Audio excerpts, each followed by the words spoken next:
The story takes place in 1979.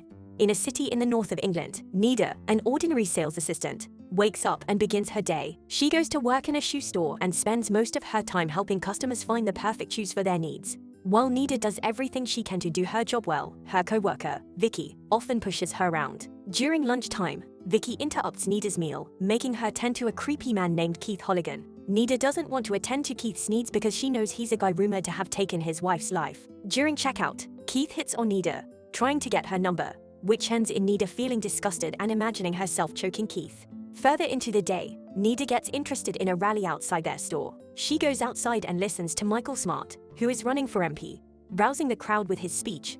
While having dinner later that night, Nida switches the channel on the TV after news about political violence and the Cold War comes up. She decides to watch Boney M perform the hit song Rasputin. Nida seems to find the male lead singer attractive. The next day, Nida admires the clothes on the mannequin she's fixing. Vicky suddenly appears and says Nida would be dreaming if she thinks she can pull the look off. She then tells her that Mr. Duncan, the store's owner, wants a word with her. When they meet, Mr. Duncan tells Nida that her co-workers don't like it when she eats Indian food in the stockroom. He tries politely telling her to eat something like sandwiches that doesn't have a lingering smell. While Nida agrees to his request, she tells him she brought Indian food for lunch that day. So, Mr. Duncan gives her a key to the basement so she can eat her lunch there. Nida is aware that it was Vicky who complained to Mr. Duncan about her food. She imagines violently slamming Vicky's face on the store's crystal shelf. As she eats lunch in the basement, Nida finds several newspaper clippings about tragedies that happened in the past. She accidentally cuts herself after opening a drawer and finds a strange talisman inside. She also unknowingly smears the talisman with her blood while examining it. Nida brings the talisman with her and examines it again later that night. She then gets startled and drops the talisman after suddenly hearing a voice coming from it. The voice says he's a demon named Gap, and they are now bound together because Nida anointed the talisman with her blood. Spooked, Nida throws the talisman away again. Gap continues speaking to her, begging her to pick the talisman up and saying they must work together. When Nida finally picks the talisman, Gap explains that since Nida anointed the talisman, the rules dictate that she needs to carry out 3 human sacrifices in the next 3 days. If she doesn't, then the world will end. Gap also says that if Nida wants him to help her, she must permit him to enter the world. Nida says yes to the demon's request because he was being annoyingly pushy about it. He's like one of those people in the mall that won't leave you be until you accept the flyers they are handing out. When Gap materializes in the human world, his demonic appearance scares Nida. So, he decides to transform into the lead singer of Boney M. Gap says he peered into Nida's soul and discovered she found that look appealing. Still terrified, Nida tries to convince herself that what's happening isn't real. Gap once again tells her about what they need to do to prevent Burning Sky's time. To help her understand their situation better, Gap shows Nida what would happen if they failed. Nida's eyes suddenly turn grey, and she gets a vision of the apocalypse. She panics in terror as she sees and feels everything around her burn. Things don't work out as Gap expected since the vision only ends up scaring the living hell out of Nida. She frantically runs out of her apartment, hoping to get rid of the demon, but he just keeps popping up in every corner. They eventually end up near the river, where they meet a bloke named Tim Simmons walking his dog. Gap puts a brick in Nida's hands and says it's the perfect opportunity for them since there are no witnesses around. Nida is still hesitant, and since they're running out of time for the first sacrifice, Gap shows her a glimpse of Tim's life. Nida sees a vision of Tim doing inappropriate things to his daughter. It was enough to trigger her anger and push her to clobber him in the head with the brick she was holding. Nida immediately throws up when she gets home due to the shock of what happened. To lighten the mood, Gap shows Nida that one line on the talisman has already disappeared, meaning the first sacrifice already counted. Nida leaves him be and Gap complains that she forgot to flush. The police gets wind of Tim's disappearance and investigate. They visit his wife and she shows them a photo of Tim. Meanwhile, Nida is sulking in her home and Gap tells her she's late for work. He says she has to go to work since they can't have other people getting suspicious of her. It seems Nida is still burdened by the guilt of taking Tim's life, and she blames Gap for it. She believes that Gap isn't even real and that she's already gone bonkers. She then asks why all of these things are happening to her. Gap sits beside her and reveals that it is actually his first assignment. He says it's an initiation for him, a way to earn his wings. Nida says she isn't a bad person, and Gap agrees. He even says things won't work out if she was since Gap needed someone co-optable. The demon says that what's happening actually reflects well on Nida's character.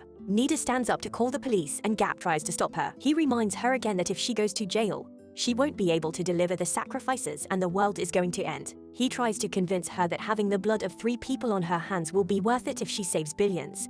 Nida drops the call and Gap lets out a sigh of relief. After that, Nida goes to work and Gap follows her. As always, she gets pushed around by Vicky and Gap notices it. He even suggests she could be a frontrunner for their sacrifices. Gap continues to pester Nida throughout the day, and she gets annoyed by him. Meanwhile, the police finally find Tim's body in the river and discover he got clobbered in the head.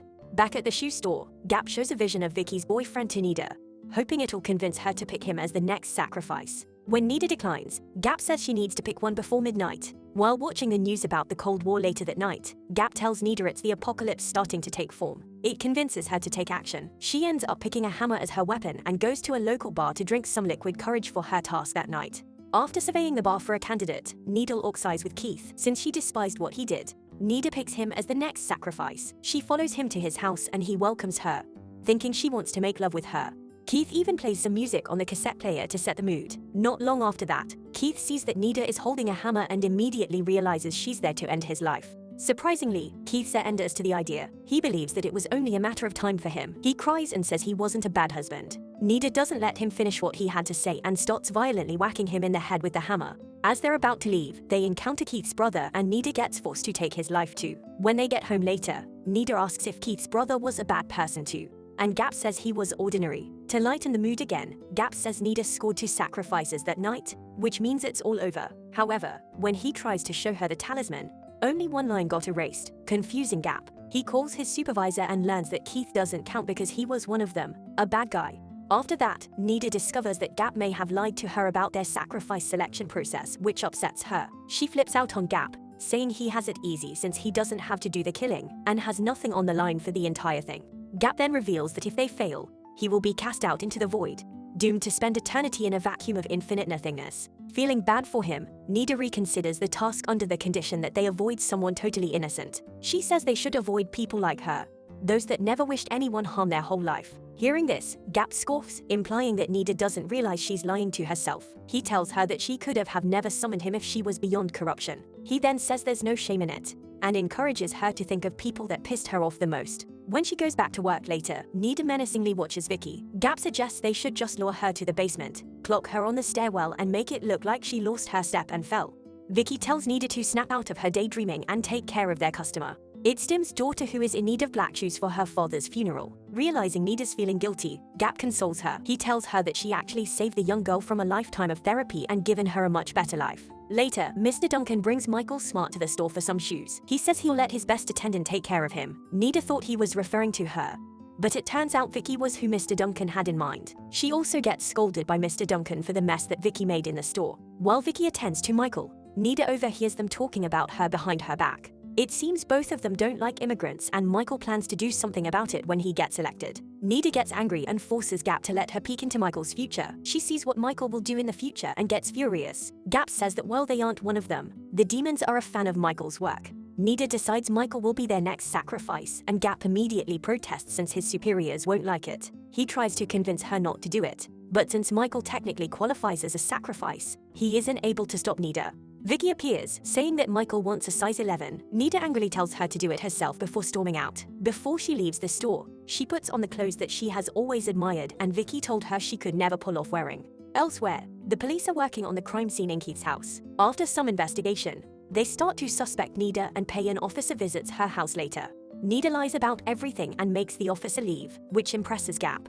However, both of them know the officer didn't buy any of it, so Nida says they should hurry. When Nida leaves her home, the officer follows her. Gap tells her to go for the cop instead since it will be an easier kill and he'll have a heart attack next year anyway. However, Nida doesn't listen to him and just turns on the radio. After Michael finishes with his rally that night, Nida goes to follow him. The police officer follows her too, but she loses him at a railway crossing. Gap once again tries to change Nida's mind about going for Michael, but she's had enough of it. She tells her that if he's not going to help her, he might as well leave, and so he does. Nida rams Michael's car, forcing him to lose control and crash. Seeing he's still alive, she picks up her hammer and goes to finish him off. However, before she can land the final blow, the police officer arrives and stops Nida. She tries to tell him that if she doesn't kill Michael, the world will end.